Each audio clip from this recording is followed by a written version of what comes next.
going on, everybody? DJ Chance here. In today's video, there's a controller here that I have not done a tutorial on. It's been out for about a year and a half, and this is the Pioneer DDJ SB3. And as you can tell, this is the gold version, or as Pioneer DJ designates it, the SB3-n. So let's get right into it. Immediately, you'll see that really the only thing that's gold on here that's different over the normal SB3 model is the platter. So you're paying $20 extra generally over the regular SB3 price. You're paying about $10 for the wheel.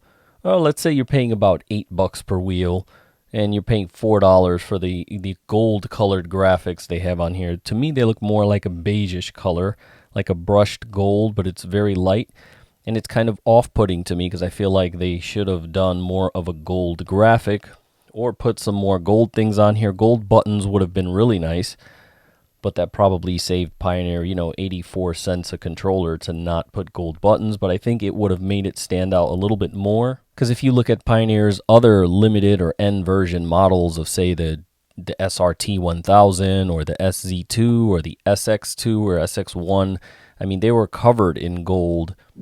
So getting this for about $279 is a pretty good deal to get a better looking controller. One of the styling cues I feel that they missed out on a good opportunity is the center of the wheel itself. They've put all this silver here in the middle, which doesn't really look all that good. I'm not really a fan of how that looks. I wish they would have made that gold. There's nothing on this controller that's silver except your RCA jacks, which, to me, that's also kind of a cheap out. A lot of stereo equipment you can buy will have gold-plated output jacks, and I feel like, they kind of cheaped out there as well. But again, for the $20 price over the regular model, I don't think it's that bad of a compromise. I would have preferred to, say, pay $300 and have a little more gold. Have the gold buttons would have been a nice addition to this, because I feel like it's too plain for what it is, especially when you compare it to the current replacement model like the DDJ Rev 1, which I also have, and I'll put a link in the description below, and I'll pop one up here in one of these corners so you can take a look at the reviews of that video. And I also have comparison videos between this model and the DDJ Rev 1. Some of the basic specifications when you get this unit is that it's very lightweight, it's very small, it's not much different than what you had in the SB1 or the SB2. So you're looking at the same kind of small footprint, which is convenient. This is a nice little portable thing to take with you. Throw it in a bag, take it on a train, take it with you on a plane if you're traveling to a gig somewhere, or, this makes it possible to, say, do a destination wedding with something this small and compact and still be able to give a decent performance for your crowd once you arrive there. I don't know about a lot of you that maybe have not traveled with gear, and it can be a pain, especially going international. I've had issues through the years when you're bringing records with you through customs, and CDs were a little bit better. When I had like 4 books of 300 CDs, those were kind of cumbersome too. Better than records, but they still took a bit. Or sometimes it's good to have a backup. So having small items like this, really easy to travel with. So you've got a very lightweight, 4.6 pounds this weighs in at. It's got a nice audio section. I mean, the sound card is really good for this price point. It's a 24-bit DA converter. You've got the full 20 hertz to 20 kilohertz frequency range. The signal-to-noise ratio, if I remember correctly, was at 103 decibels. So for the price point, you're getting decent sound as well. Again, at this price point, it's about in line with everything else in the segment. Let's begin with the turntable portion of the DDJ SB3-n. So we've got a decent sized wheel here. It's the same size of what was on the previous model. You have about the same pitch control. I actually even checked. The part number is the same for this. So your platter is basically what you would expect here. It's the same thing you have on the SB3. It's kind of the same wheel that you have on the previous generations.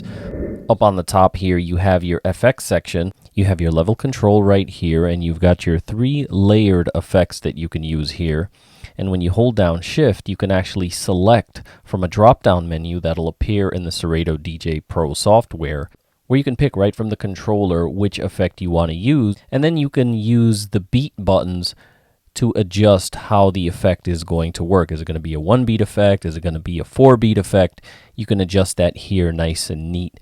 You can also layer these effects. The only problem with it is that you have to be careful with how you layer them, because some effects can be very overpowering over certain other effects. So when you layer them, maybe you want more of an echo, let's say, or an epic reverb, but you're also using a flanger or maybe a UFO or whatever, effect you want. You only have one volume control to control all of them.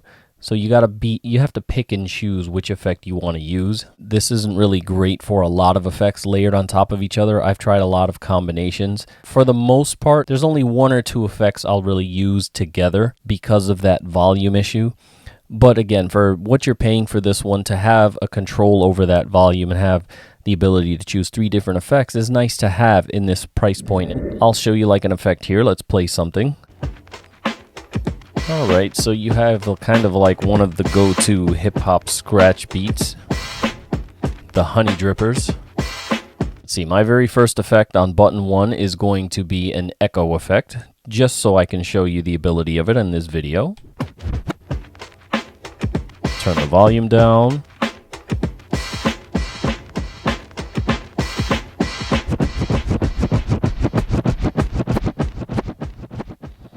So there you have your echo effect. The button next to it, I have a delay.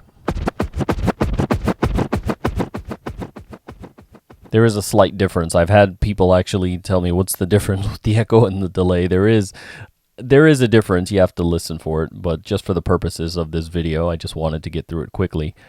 And button 3 here, I have what's called the UFO effect.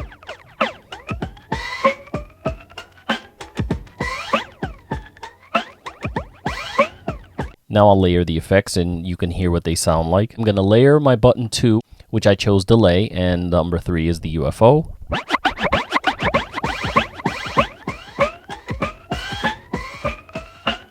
You see what I mean about the volume? I like the delay effect, but the UFO effect, I want it much lower. But when I lower my UFO effect, I lose some of the delay that I'm looking for. And then you can do all 3.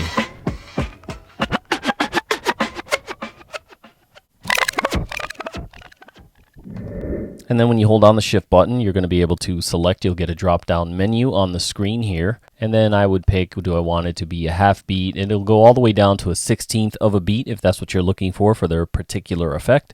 I generally tend to keep them at about 1. I do wish that Pioneer offered a 3/4 beat, because that used to be available on the EFX 1000 and the EFX 500, and I loved the 3/4 beat. That used to be one of my favorite go-tos. And unfortunately, Serato or however you call it, just the purposes of you guys pointing it out, I'm going to call it Serato. So Serato DJ does not offer the ability for a 3/4 beat. So you just have to deal with the presets that they've given you for 1/16 of a beat, 1/8 beat, 1/4 beat, 1/2, 1, 2, 4, and 8 beats. Right next to that, you have your key lock, and that's so you can stay in whatever key that you're in for this particular track. If you hold down the shift button, you'll go into your tempo range, and this is where you can pick where you want your tempo range to be. If you'll notice on the tempo slider itself, there are no numbers, and that's because you can adjust this right here from that tempo range button. So if you want to change to plus or minus 8%, which is the default on the controller, or plus or minus 16%, or plus or minus 50, you can do that right from here. You would just press it, since it's defaulted at 8, when I press it once, it'll be at plus or minus 16%.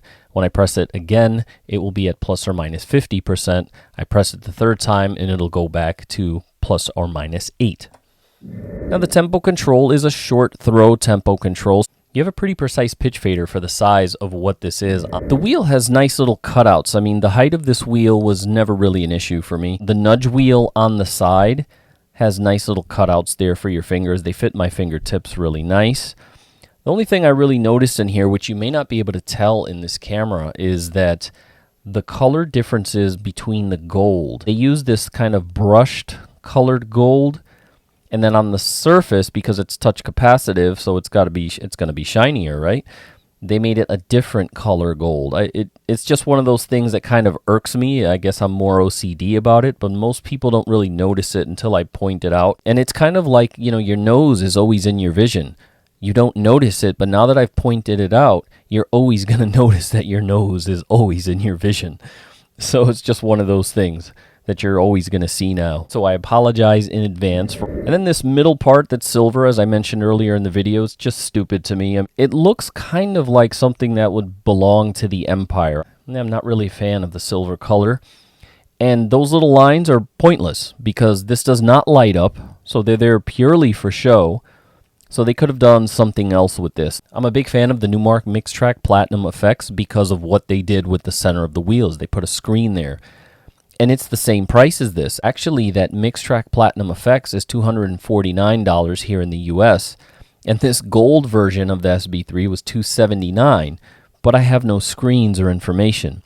So I feel like if you're in that kind of market, if you're someone who really wants gold, like if you're a gold member or something, it may be enough for you. But I feel like in the same price point, the Numark Mixtrack Platinum is just a superior controller. And I did a review on that controller as well, and I'll put the link in the description below, and I'll put it up in this corner or this corner. I don't know where it's going to end up. So you can check that out, and you can hear my thoughts and full tutorial and review on that controller. The height of the wheel off of the surface of the controller is a nice height. It's just about under where these buttons are, but it's high enough where, you know, you get the feel that you're on a platter. I wish this had a phono input. That would have been nice to put turntables, to have my GLDs right next to this. Right next to that, you have the shift button that's going to control what you can do underneath all of these buttons. You see that these buttons have multiple duty to them. Even the platter itself, if you want to do a faster search, you would hold the shift down while you spin that platter. And let me give you a quick listen to what that sounds like.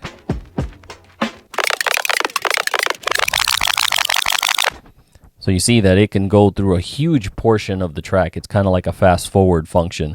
So you don't have that finger strip that some controllers have where you can slide your finger across, but this can help you get to whatever portion of the song you're looking for on the fly.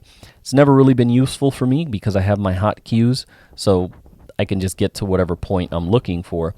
But it is there and it's an option. Without holding the shift, it's the regular search you would hear. And then no ending! No ending! So it's a huge difference. You can turn your sync button off when you're holding down the shift. You can also hold down the shift to control what's underneath these buttons. The first one is hot cue, and it turns into beat jump.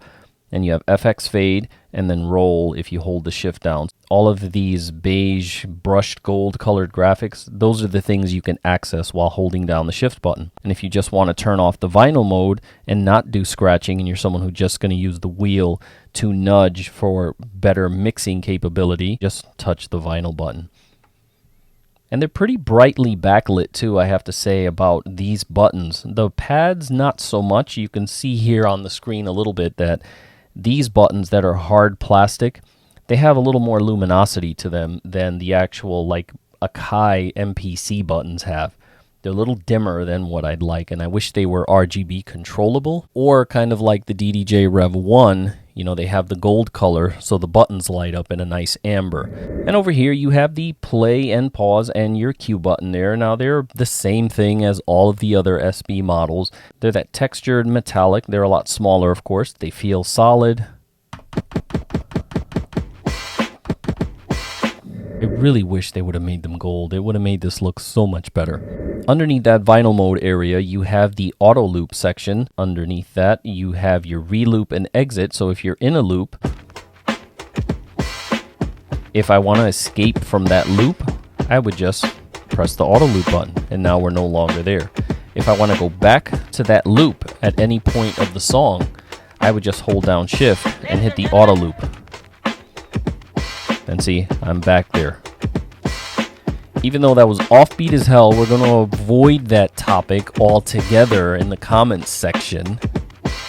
If I want to cut the auto loop in half, or any loop, even if I do a manual one, I can use the half button right here and the 2x button. So this way, if I have, say, a 4-beat loop, I would hold down the 2 button and it would turn into an 8-beat loop. And if it's an 8, it would turn into 16, and the same thing going backwards. So let me give you a quick listen.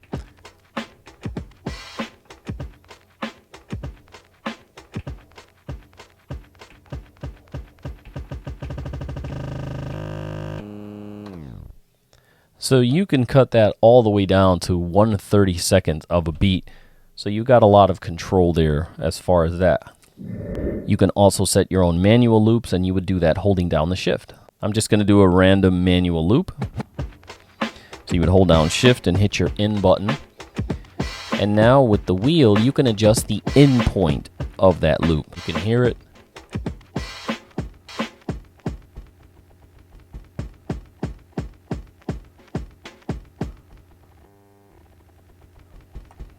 And then the out portion of it, if I go back to my regular loop. Hold down the shift button, hit the out button, and now I can adjust the out of that sample.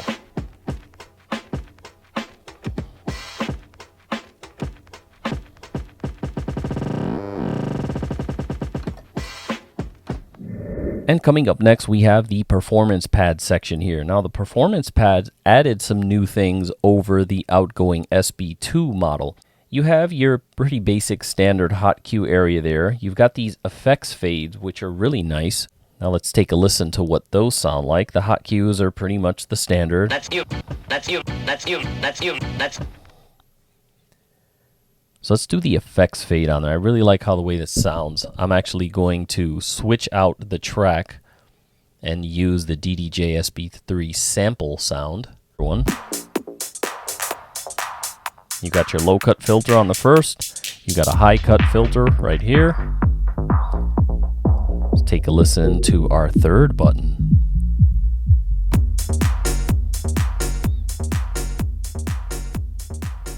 That's a nice one. And that's a nice length too. You can do a nice, like 16 beat mix with that going. That's going to fade out really nice around it.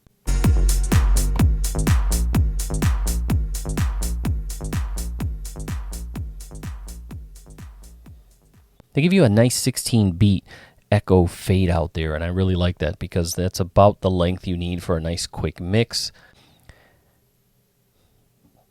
Now on the 4th and 8th button, they are spin backs.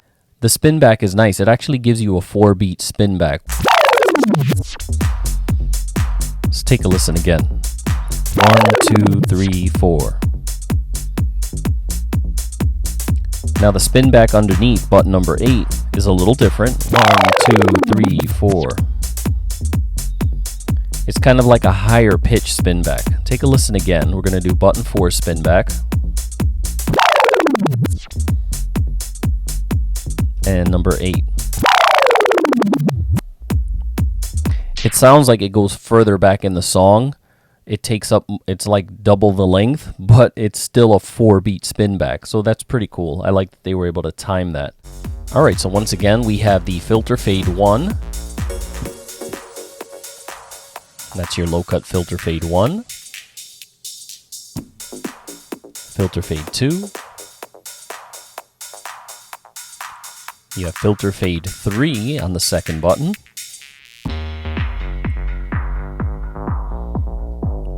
Filter fade 4 is on the 6th button.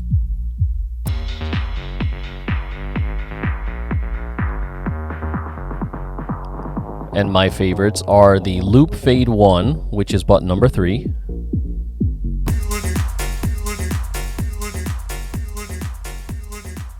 That one's nice. It gives you a steady, continuous loop fade. Now, fade 2 is a lot more fun because it actually does different types of loop. It'll go to like a 4-beat loop, then a 2-beat loop, and a 1-beat. It's pretty interesting.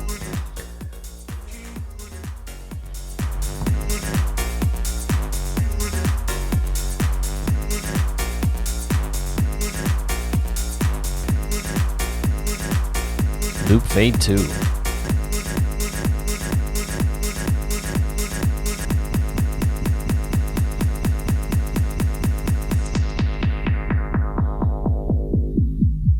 Right next to that, you have the button that caused a bit of a controversy when this controller was announced. And when the press material went out for this, the online community was polarized to say the least. This pad scratch button made people feel a specific type of way about it and, have your opinion either way. I actually don't think it's all that useful. The scratch patterns that are in here, they are the most basic kind of scratch patterns I think Jazzy Jeff ever did. They have the 8 pads named Scratch 1 through Scratch 8.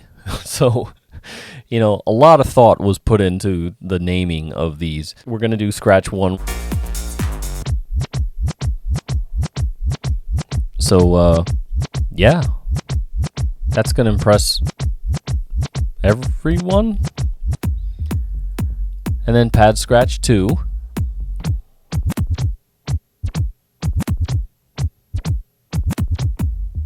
We have pad scratch 3. It's basically the same as scratch 2, but with a different pitch. Take a listen to them side by side. This is 3. I'm going to sound like an eye doctor exam right now. Do you like scratch 2?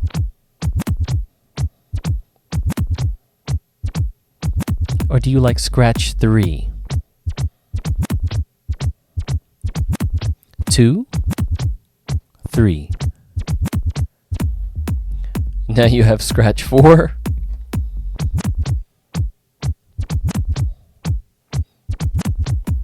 Scratch 5. Now compare that to the baby scratch on scratch 1. Scratch 1, scratch 5. See, they're a different pitch. Scratch 6 is basic again. It actually doesn't even sound like a scratch. It sounds like, you know, you're doing a 1-beat loop. Scratch 7, same thing, sounds like a 1-beat loop. And scratch 8, which is pretty much a different pitch of scratch 4. Take a listen. Do you like scratch 8? Scratch 4. 4, 8. So yeah, that's what caused the controversy with this controller. And you know, when you read it online versus when you actually got it in your hands and listened to it, it was pretty disappointing. The scratches that are on here are the most basic, you know, 80s style scratches. There's nothing in here that's going to be a mind-blowing scratch. You know, nothing that's going to emulate, you know, a crab scratch or an Autobahn scratch like you have with some other controllers. But if you want to go along with it, I don't really know how. I know that's what Jazzy Jeff says, but let's give it a shot. Let's say I'm going to do one of the pad scratch mode. So if I want to go along with it on this side,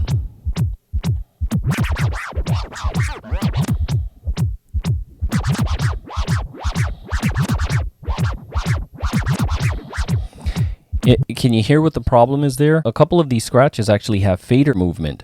And you can't actually hold down the pad scratch and do that unless you've got a third hand.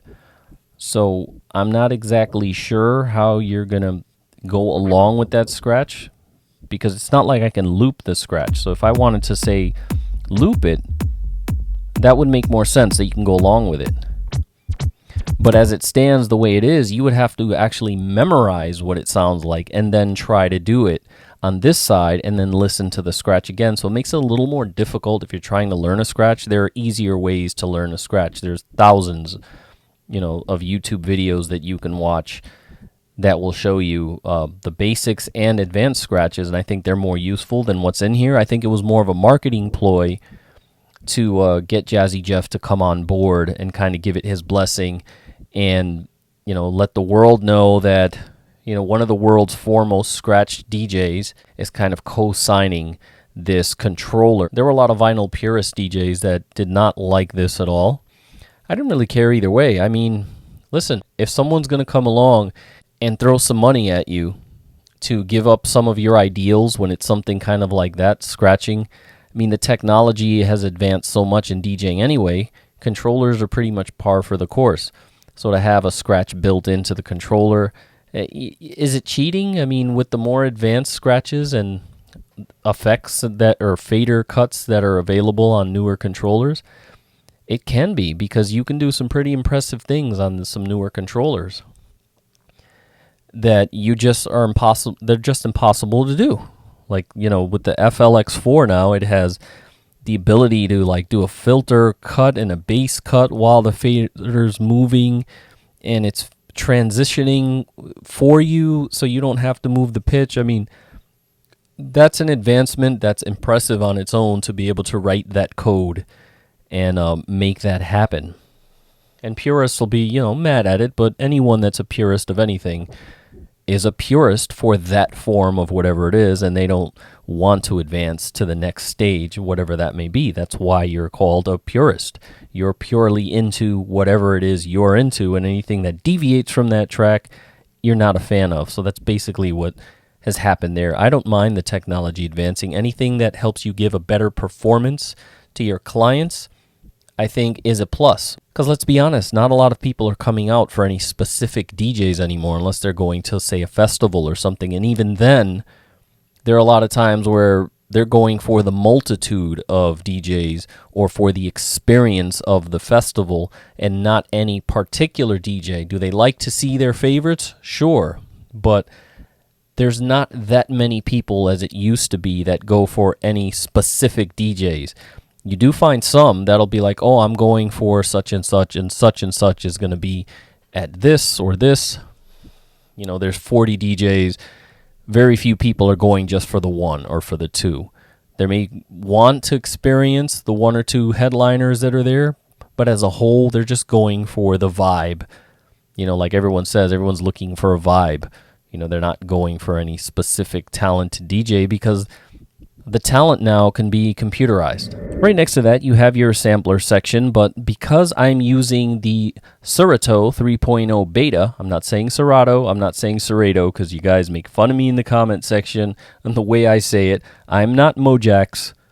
I don't have, you know, a brilliant way of pronouncing that. I don't have the vocal tonality and the accent for it. What I did was eliminate my sampler mode. So now I am in the stems mode. So the first button that you have here in stem mode for 3.0 is you have your vocal.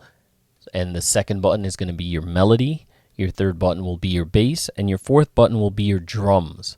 And the buttons underneath are going to control various effects for different things.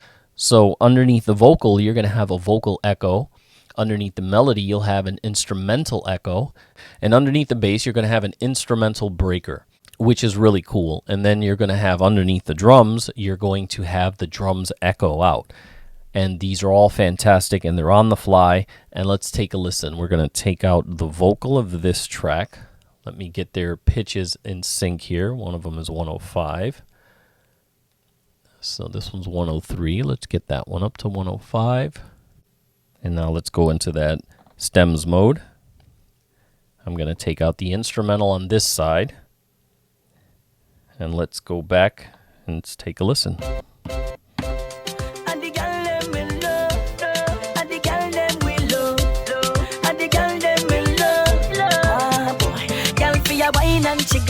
Cup in a this, cup and jack up and chop in a this. You make them at them, cup in a this. Be a gal, cup in a this. Gal, be a gal, be a gal. Some of them wanna wine for me. Some of them boogie down for me. They love the way the ladies will wine for me. Everybody now, like that. You make me some mama, suck up your mama. Brace your body, every gal to a man and get in a spirit, gal, shout out. All right, I love it. Gal, your waist are cool, so I make me pay this soul. Yes, gal, I'm me. All right, so this is just the vocal and the melody.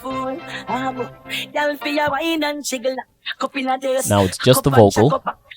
You can hear some of that digitalization of the vocal. Now we're going to put the melody, just the melody.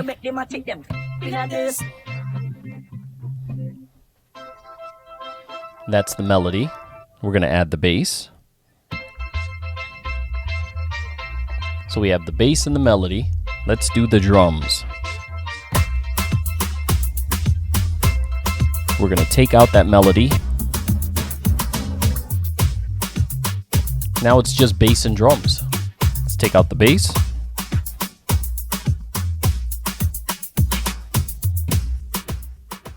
And that is your drums echo. Love that.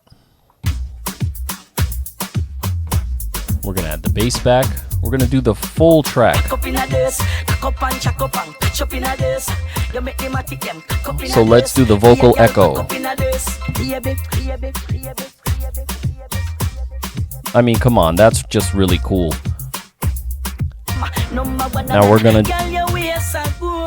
Now we'll do the instrumental echo, which will just leave the vocal. Take a listen how cool this is.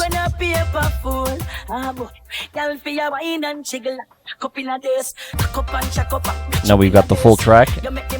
Now I'll do the instrumental breaker.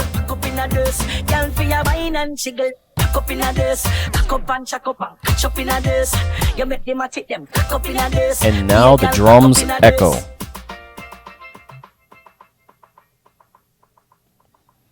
I mean, that's just pretty fantastic. We're going to do a different track on this side. It seems to me that using rock songs or disco songs has a little bit more trouble with taking out the stems. Electronic music, it's fine. But there was always an issue with using anything live instruments anyway because, humans are fallible. So they don't keep time as well as a drum machine, whether it's your guitar or bass, whatever. There's very few people that keep perfect time. So mixing those kind of songs, I think the AI or the software that they have to do these stems just can't really catch them that well. You can hear how much I have this keyed up.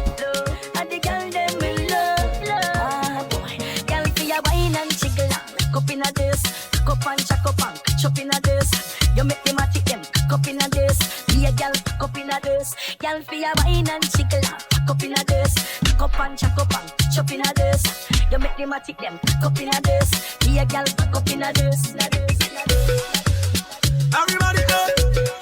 I like the way you do it. My DJ said, "Mama ladies who wine on her. See girls that her. Mama pum pum yeah you there. All the ladies who run on her. Move your body to the beat in it. Love me, need me. All my ladies, everybody they want me. The sexy body girls they need me." I mean, the stems are just fantastic on this. Compared to what you had in Virtual DJ, which I thought was really good, this just seems worlds away to me. So, you do have the ability to get good stems. Just be aware, experiment with it. That's what you get this for. You play around, you add your little touch to it, find what works for you, and then, go out there and you master and make money, as I like to say. If we go out of sampler mode, we can go to beat jump mode, which I don't really use, so we'll hold down the shift. And let's go back to that track. Oh, let's turn on all the stems are still on.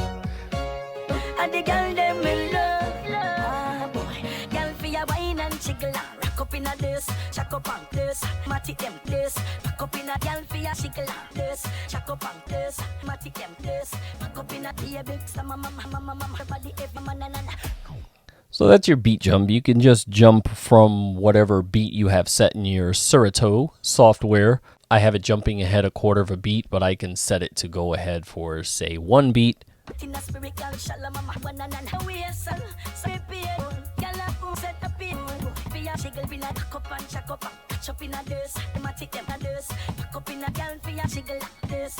And then on this very last button, you have your reverse or sensor button.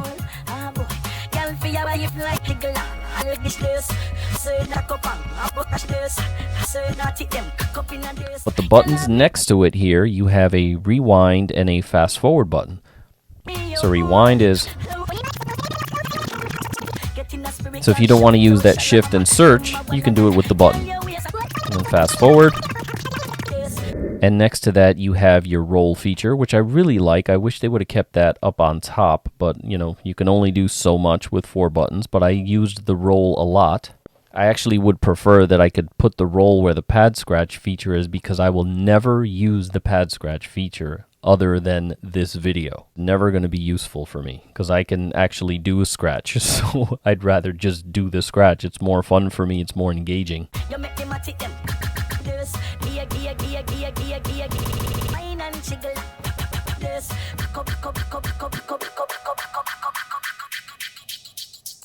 And that's basically your roll feature. You can set these 8 buttons here to match the 8 buttons that you have on your screen as well. So let's say I want to do a roll that's 1/8 of a beat is what I have the button in my software set to, and then this button would be a 1/4 beat, then a 1/2 beat, and a 1 beat. I generally don't go that far. I like to stay in the 1/16 beat, which now I'll switch it to that.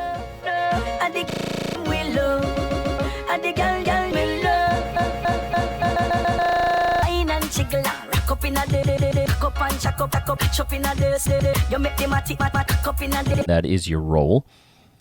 And underneath the pad scratch, you have your slicer effect, which I never used. You can see that the light lights up to the beat. So you're on 1 beat, 2 beat, 3 beat, 4 beat, you know. So every button you hit, that's where you're going to have like a roll on that particular beat. And that will continue as the song plays. So when you let go of the button, it will let go where the song would have been had you not hit that button anyway. So let's do a quick sample of that.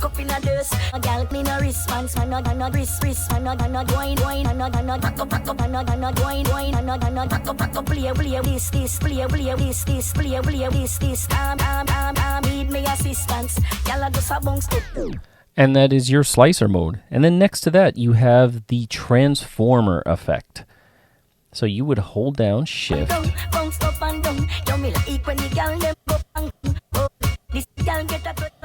And you can hear it cutting in and out. That's button number 4. We'll do button number 3.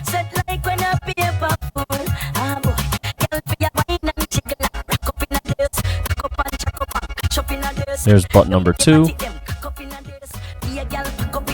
And you can see that the effect actually responds to moving the Upfader. You see how it kind of cuts out as you move that fader, so you've got to be careful. That one doesn't perform that well.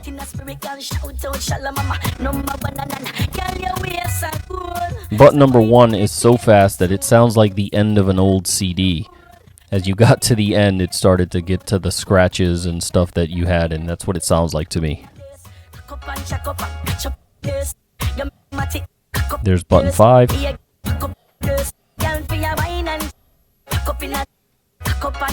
6. And then it goes back to a faster one on button number 7, which is odd to me. Now, button number 8 is really interesting to me because what it reminds me of is a very old piece of gear that came out, I believe it was like in 1988. This button right here is basically what Gemini came out with that they called the Flash Former. And it was a thing where you could do a transformer, but you tapped 2 buttons up and down. It was 2 buttons because you could transform either the left side of your audio track or the right side. If you're amazing at Kung Fu or Street Fighter, hitting those 2 buttons at the same time, you know, was pretty natural.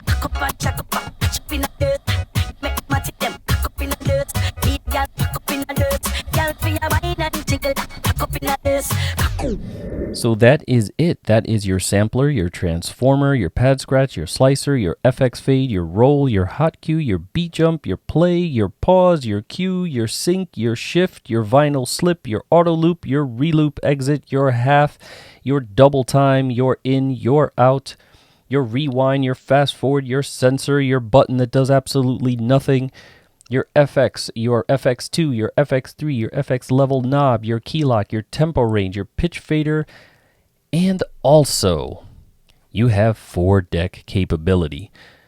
Now, I've mentioned this in other videos that have 2 decks and 2 faders.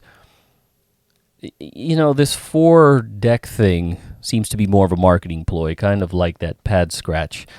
You can use it, but will you really? Because the way you have to do it is very difficult to keep track of. The only good thing they've actually done is that they've given you a 3 and 4 button up here on the decks, and they light up. So this way you know which one you're using. The problem is, in order to, say, scratch in one of these or mix it in, you'd have to use one of the existing level knobs that you have, and they don't work all that well.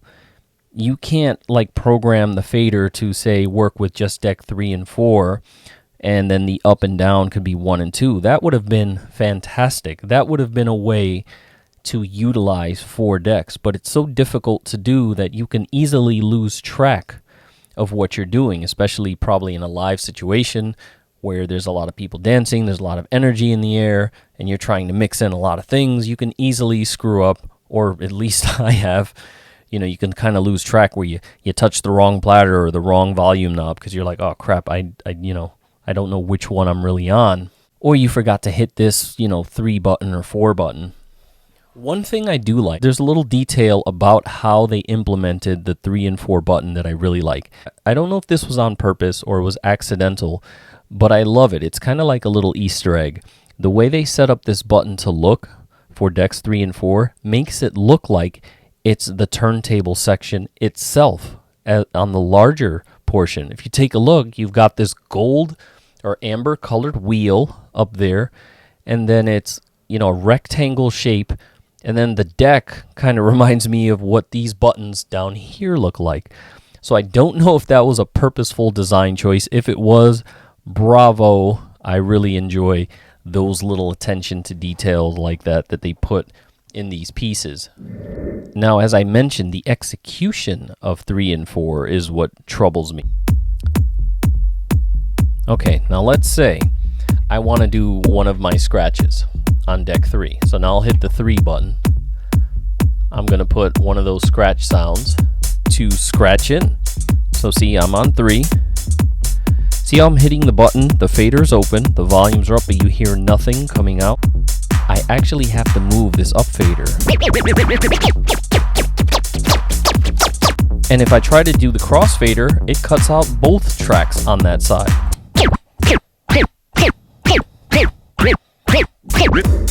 And see, if I want to cut the volume back down, I'd have to go into 3. And you see I have the volume all the way down, but there's still no response. I'd have to actually fling this Upfader up to be able to gain control of that Upfader for track 1.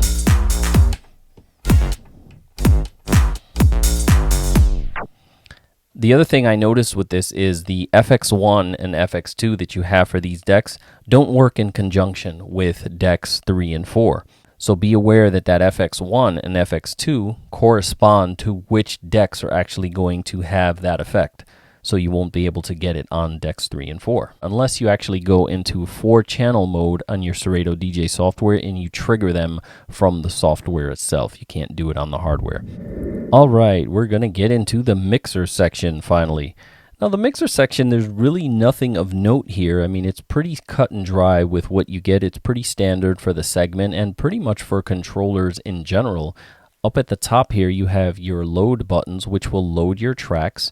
You have right next to it your browse button. You can scroll through your crates. You can, you depress the button in, and then you can scroll through the songs in the crate and then load them to this corresponding deck. Right next to that, you have your trim control, which gives you just that little bit of extra oomph that a lower volume track may need. Underneath that, you have your 3-band EQ. You have your highs, you have your mids, and your lows. They're not completely full kill. You have a good range of control there if you're doing mixes. Underneath that, you have your filter button, which is pretty much cut and dry. Like I said, it's what you expect from pretty much every controller at this point.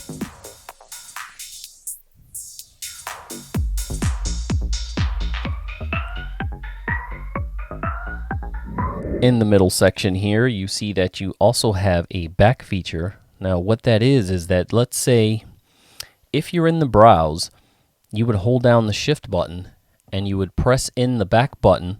So let's say on your screen you're in the song section of your crate and you're going through your songs. If you want to go back into the list of crates, you would hold down shift and hit the back button, and it'll bring you back to the previous menu that you had. And this will work with all of the menus that you have in Serato.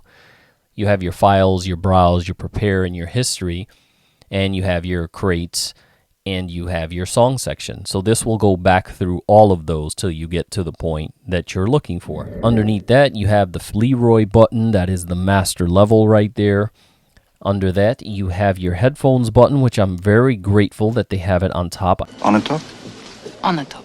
I don't like controllers that have headphone volumes on that front panel. It drives me bananas. I use my headphones all the time. I'm not a no headphones DJ. So it's great to have access right there on the fly, not have to, bend down and look to see, is this the volume? Is this the Q mix button? I like that I have a headphone control right there. Underneath that, you have your master button, which lights up in a nice amber to match the tone of this controller and its goldness. And under that, you have your Q buttons, so you'll listen to Decks 1 or Decks 2 or 3 or 4. And then you have your 5-level VU meters here, which are pretty responsive, and they're in that 3 color that you expect pretty much at this point. Your Upfaders are pretty much what you would expect from a controller at this price point. They have the tension you expect. The Crossfader is the same exact Crossfader, the same exact part number. So if you've used older SB series, even if you have the newer Rev 1, it's the exact same Crossfader part number. So it's got pretty light tension. It feels pretty light, but you're going to get the same probable durability that you have with all of the other models. You have the adjustable lag in the Serato DJ software, and there's also a utilities menu that you can access with this controller, and I'll cover that in a different video. In the software, you can go down to like a 1. But then in the utilities menu, you can put it all the way down to 0, and it's pretty sharp. For me, I think that's a really good cut lag to have on something that costs $250. You can do a lot more once you learn your scratches, after you've practiced and enjoyed, as Brian S. Red likes to say.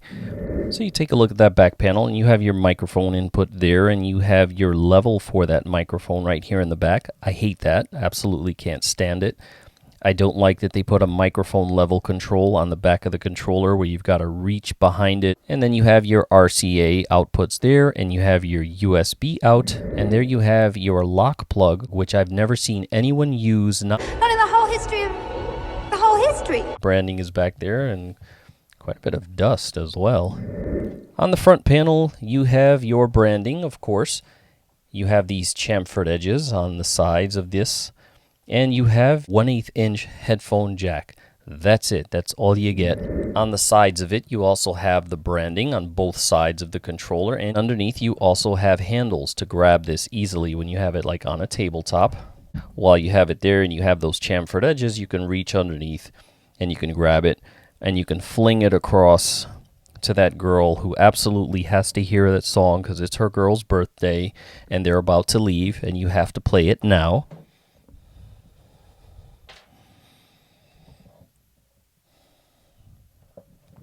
And that's basically it for this controller. I mean, in the back of it, you've got something interesting that they added here that no one would have noticed, but it is a nice touch. And like I said, as I mentioned earlier in the video, the attention to detail matters to me. I look for things like this specifically on controllers. And that's that they gave it a 5th rubber foot to keep it stable on a table. And I like that. They didn't have to do that. Nobody would have missed that. They did it. I really like it. You got your manufacture date, which is March 2021. You have your serial number, which will probably go to someone else because I will be selling this controller on eBay. And that's it, everybody. My final thoughts on this is that for the price point, this is a nice looking controller. But if you're looking for something else that has more features that cost the same amount of money, I prefer the Numark MixTrack Platinum Effects. To me, that is the far superior king of the controllers in that price segment because there's a lot to love about that controller. Now, it's not as sexy as the Rev 1.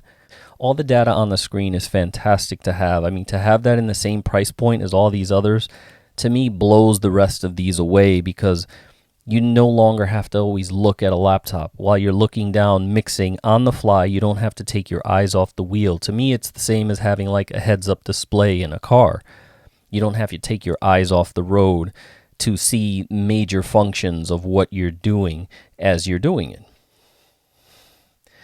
And I feel like, you're paying for the name more than anything for this one. I mean, you're paying for Pioneer kind of quality, if whatever you think that may be or not.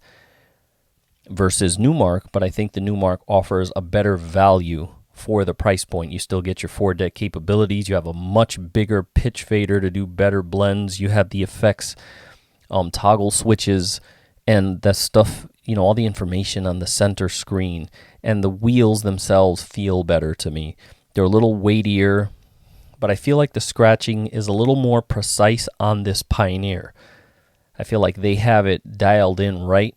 Newmark's wasn't quite there for me. Maybe it's the crossfader, maybe it's the response of the platter, whatever that was. So that's it, everybody. If you found this video at all useful, please hit the like and subscribe button, and then click that notification bell so you'll be notified each and every time I do a video. I want to thank everyone for all the love and positivity I've received on this channel. It means a lot that you guys subscribe or watch it all. So please like, comment, share with a friend, hit that notification bell so you'll be notified each and every time I do a video. And that's it. Now that you've learned more about this controller, you go out there, you master, and make money. Whoa.